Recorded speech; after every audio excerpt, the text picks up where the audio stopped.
As the end of a chapter in my academic career creeps up on me, I have found myself pondering a specific question more and more.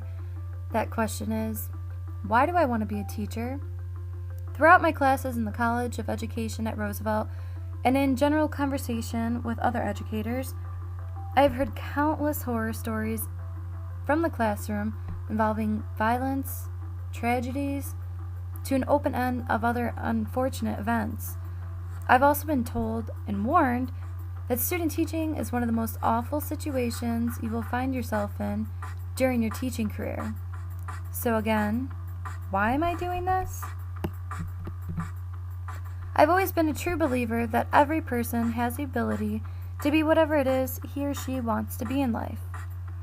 So why does compiling lesson plan after lesson plan, the never-ending grading of homework, dealing with the bad attitude of teenagers along with their hovering parents, or any other obstacle the average teacher must face even appeal to me?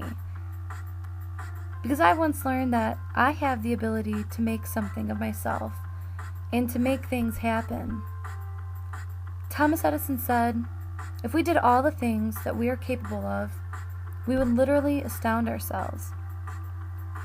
I've already created posters like this one that will definitely be hanging in my classroom so that my students are reminded of these values every day. That is why I'm doing this. I want the students in my classroom to learn what I've learned. Besides teaching the core curriculum, teachers are supposed to help individuals learn about themselves. A teacher is the person who can see something in an individual that not everyone else can see. That's because while students are studying their materials, information that we already know like the back of our hands, we're spending time studying them.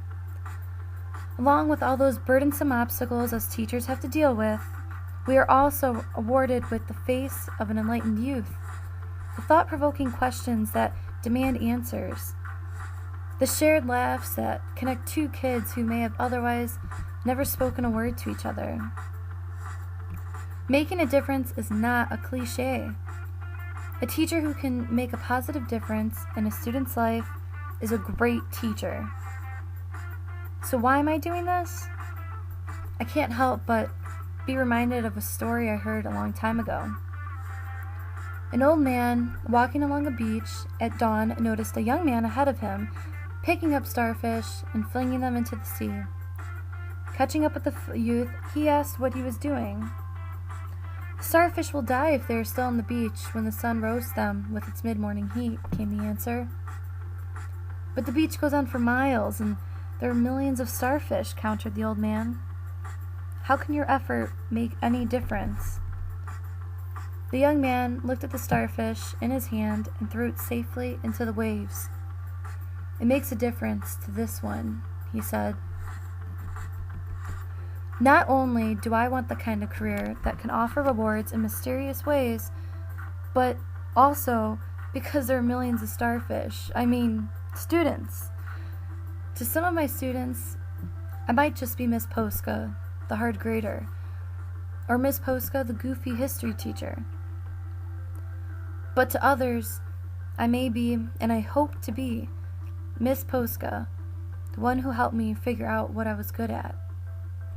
The teacher who told me it's okay to be myself. Miss Poska. Until I had her class, I always wondered why somebody didn't do something about that.